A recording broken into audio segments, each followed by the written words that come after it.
암이 완치됐다는 것이 암의 위험이 사라졌다는 것은 아닙니다. 사실은 그렇죠. 암 환자 4명 중에 1명이 전이가 되고요. 특히 암이 한 번이라도 걸린 분들은 2차 암 발병률이 일반인에 비해서 2.3배나 더 높다고 되어 있어요. 와, 전이하고 재발률이라는 게 생각보다 높네요. 네, 그렇죠. 전이 25%면은 4명 중에 1명은 어떤 뭐 같은 곳일 수도 있지만 다른 곳으로도 전이가 될 수 있다는 얘기 아니에요? 네, 맞습니다.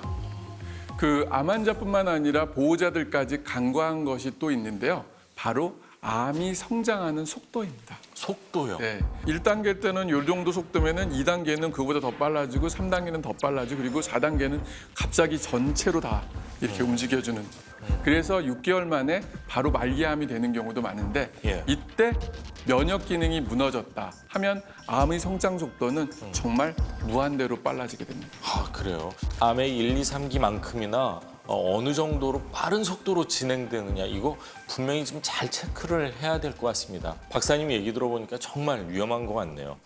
자, 이번에 만나보실 분도요 이런 위험성을 겪었다고 하는데 직접 만나보시죠.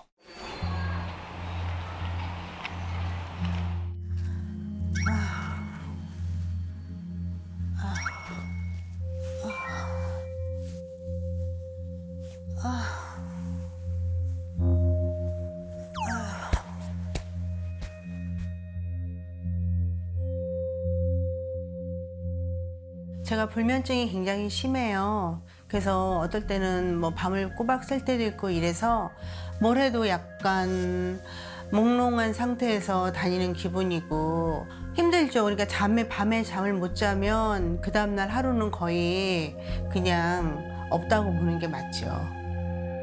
무려 4년째 이어진 지긋지긋한 고통. 하루에도 몇 번 삶과 죽음을 오가는 기분인데요. 잠도 오늘 몇 시간 못 잤네 또. 피곤해. 아침에 일어나자마자 현숙 씨가 가장 먼저 하는 일은 물을 받아 입안을 깨끗하게 헹구는 것. 그리고 건강을 생각해 실천하는 또 하나. 물 양치하신 이후에는 좀 따뜻한 온수를 드신 또 찬물이요? 미지근한 물 마십니다. 미지근한 물이요? 물 하나 마실 때도 까다롭게 매일 반복되는 습관입니다. 섞어 마시니까 혈액순환도 좀 잘 되는 것 같고요. 몸에 세균이라든가 염증도 많이 좀 가시는 느낌이 들어서 지금 4년째 그렇게 먹고 있어요. 세균과 염증에 유난히 예민해 보이는 현숙 씨. 이를 닦을 때도 나름의 비법이 있는데요.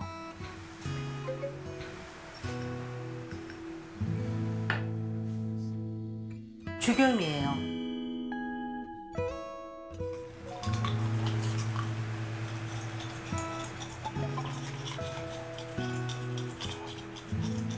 입안에 세균이나 염증이 많은 것 같아서 왠지 죽염으로 닦으면 좀 깨끗하지 않을까 싶어서 죽염으로 닦는 거예요.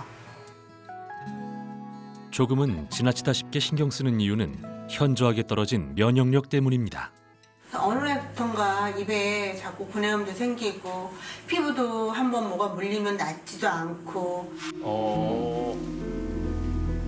제가 그렇게 염증에 신경 쓰는 이유는 혹시 염증 때문에 제가 암이 온 게 아닌가라고 생각을 하거든요. 4년 전 발견된 악성 종양.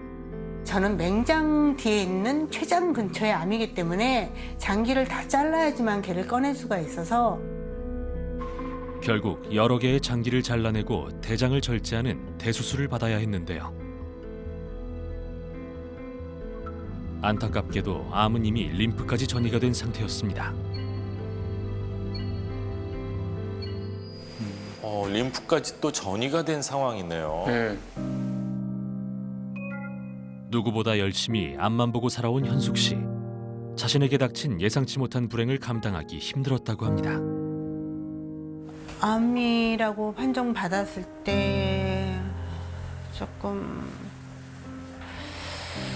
그러면 앞으로는 일상이 그냥 평범한 일상이 무너지는구나 그 생각이 많이 들더라고요.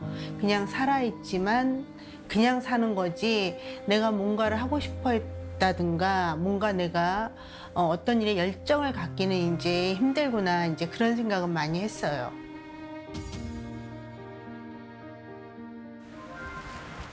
한때 별명이 먹순이일 정도로 먹는 걸 좋아했던 현숙 씨. 그녀의 식단이 궁금한데요. 이게 제가 오늘 하루 먹을 양식이에요.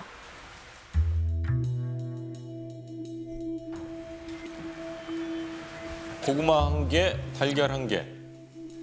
저걸로 하루를 못 버티는데. 그러니까요.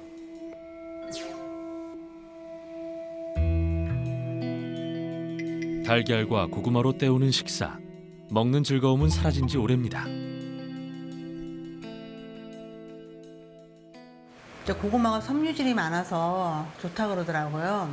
그리고 계란도 단백질 때문에 하루에 2개는 먹어야 된다니까 그냥 의무적으로 먹는 것 같아요. 암 진단 이후 유지하는 식단. 일상 중 먹는 순간이 가장 조심스럽기 때문인데요. 자, 식사를 맛있게 하고 계시는데 뭐 급하신 역시나 오늘도 바로 신호가 옵니다.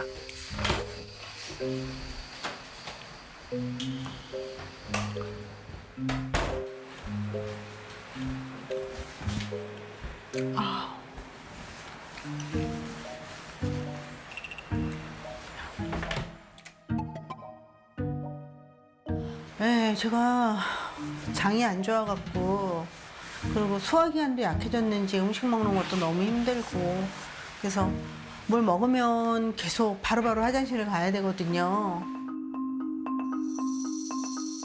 힘들어요. 왜냐면은 뭐 어디를 갈 수도 없고 불편해갖고 뭘 하기도 겁나고 자꾸 생활에 제약을 받는 것 같아요. 제일 걱정되는 거는 재발되면 어떻게 해야 될까? 근데 저희는 대장암 같은 경우는 재발되면 거의 사실 그 다음엔 약이 없어요. 약이 없어 죽는다고 봐야 되기 때문에 항암도 조금 다른 사람들보다 조금 세게 하는 편이에요. 그래서 그냥 마음이 늘 편치가 않은 거예요. 현숙 씨의 불안과 걱정은 또 있습니다. 바로 당뇨입니다. 사실 제가 암 판정 받기 전에도 당 조절이 잘 안 됐었어요. 근데 이제 암 판정 받고 난 이후로는 관리를 잘해야 된다고 말씀을 하셨는데 이게 생각처럼 쉽지가 않더라고요. 어쩌다 이런 상황까지 오게 된 걸까요?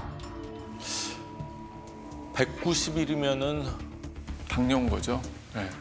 박현숙 씨의 경우 이제 항암 치료에 당뇨가 발생했는데요. 예. 항암 치료 중에는 부작용으로 인해 당뇨와 고혈압 등 기저질환들이 많이 발생합니다. 예. 그래서 실제 국립암센터 공동 연구 결과에 의하면요. 예. 암 환자의 경우는 일반인에 비해서 당뇨병 발생률이 무려 35%나 더 높다고 합니다. 그래요. 예.